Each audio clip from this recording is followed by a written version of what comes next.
いつもご視聴いただき誠にありがとうございます。釣りって学べるです。さて、2025年今年の土曜の丑の日は7月19日土曜日と7月31日木曜日の2回あります。この時期になるとスーパーやうなぎ専門店では香ばしいかば焼きの香りが夏の空気に広がり始めますよね。でも思いませんか？このうなぎ自分で釣って自分で焼いて食べてみたいと。実は釣れるんです。しかも今この7月のタイミングは天然うなぎが最も釣れる本番シーズン。今回はうなぎの生態、夏に釣れる理由、餌の仕掛けの選び方、釣って食べるまでの流れ、このような内容を分かりやすくお届けしていきます。本日の結論です。天然うなぎは今が釣り頃。天然うなぎを食べるという贅沢をただ買うのではなく釣るという体験から楽しんでみましょう。本日の目次です。土曜の丑の日とは、そしてなぜうなぎ？うなぎの生態と夏が釣りやすい理由、釣れる場所の見つけ方、釣り方と仕掛け、ぶっこみ釣りの基本、餌選びのポイント、釣れない原因と対策、釣ったうなぎを食べるまでの流れ、採捕ルールと禁止エリアの注意点、それでは順に見ていきましょう。土曜の丑の日とは、そしてなぜうなぎ？土曜の丑の日にうなぎを食べる、もはや夏の定番行事のように感じますが、これは江戸時代の発明でもあり、日本の伝統でもあります。平賀源内が夏バテ防止にうなぎを食べましょうと広めたという説が有名ですね。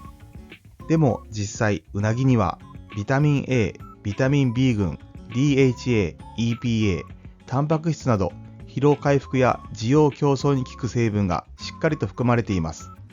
つまり理にかなった習慣、そしてこの栄養の塊を自分で釣って味わう体験こそ釣り人にとって最高のごちそうなんです。うなぎの生態と夏が釣りやすい理由。うなぎは夜行性の魚。日中は泥の中や石の陰に潜り、夜になると餌を探しに這い出してきます。夏が最も釣れる3つの理由。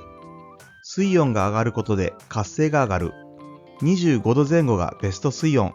まさに7月が該当。産卵前のエネルギー補給。夏のうなぎは餌を貪欲に捕食します。雨の後の濁り、増水。警戒心が薄れ、浅場にも出やすくなる絶好のチャンス。この3つの条件が揃うのが、まさに土曜の丑の日を挟む7月中旬から下旬。だから今、天然うなぎ釣りが1年で最も暑い時期なんです。釣れる場所の見つけ方。うなぎは河川や水路、用水路に広く生息していますが、どこでも釣れるわけではないのが難しいところ。代表的な釣れるポイント。雨の後の濁りが入る中流域から下流域。抜けた堰のすぐ下、流れが緩む場所。石積み、護岸の割れ目。水門周り。農業用水路と本流の合流点。橋の下、常夜灯付近。地元の地図をじっくり眺めてみると、思わぬ天然うなぎの通り道が見つかることもありますよ。釣り方と仕掛け、ぶっこみ釣りの基本。うなぎ釣りで最もポピュラーな方法がぶっこみ釣りです。これは餌をつけた仕掛けをポイントに投入し、じっと待つだけ。夜の静かな川辺に仕掛けを投げ込んで鈴が鳴るのを待つ。そんな音と手応えを楽しむ釣りです。タックル構成。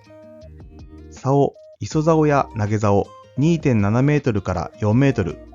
リール、中型スピニングリール3000番から4000番。ライン、ナイロン3号から5号、または PE1.5 号プラスリーダー。重り、中通し砂型重り10号から15号。ハリス、フロロ3号から4号、30センチメートル程度。針、マルセイゴ13号から15号か、うなぎ専用針。仕掛けの構造はシンプルな誘導式。うなぎが違和感なく吸い込みやすいように設計します。投げ方と置き方のポイント。遠投は必要なし。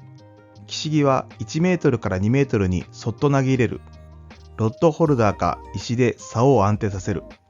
鈴や電子当たりセンサーを装着すると反応がわかりやすい。餌選びのポイント。うなぎ釣りでは餌選びが釣果を左右する最大の要素といっても過言ではありません。定番の餌。ドバミミズ、極太ミミズ、匂いと動きが強く圧倒的な実績。雨の後の地面を掘れば見つかることも。キビナゴ、イワシ、サバなどの切り身。市販品でも代用可能。塩で締めると張り持ちアップ。ザリガニ、モエビ、カワエビ、生き餌。生きが良ければ夜のうなぎに強烈アピール。夜の川に匂いと動きが届く餌を選ぶことがポイントです。土曜の時期は餌持ちとアピールのバランスも考慮しましょう。釣れない原因と対策。釣れそうな場所に投げたのに来ない。そんな時はいくつかの原因が考えられます。原因1、流れが速すぎるかなさすぎる。対策、流れの緩急がある場所に投げ直す。うなぎは止水よりも緩い流れのある場所を好みます。原因2、餌が早く取れてしまう。対策、餌を縛り糸で補強し、持ち時間を延ばす。特に切り身系はすぐ外れがちです。原因3、針が大きすぎて吸い込まれない。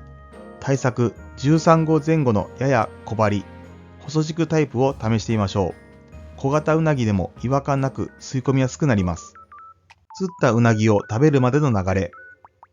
さて、釣れたうなぎを持ち帰った後、そのままかば焼きにはできません。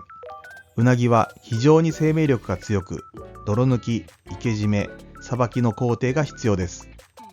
泥抜き、1日から2日、きれいな水で泳がせ、体内の泥を排出させる。エアポンプ付きバケツや水道水のちょろ出しが理想。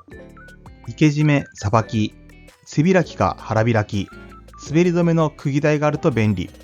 苦手な方は釣ったうなぎを持ち込める料理店に相談しても OK。調理方法。かば焼き、タレ焼き、白焼き、うな重、う巻き、肝水、うなぎの炊き込みご飯などもおすすめ。自分で釣ったうなぎは市販品では決して味わえない命の重みと釣果の喜びが詰まった味です。採捕ルールと禁止エリアの注意点。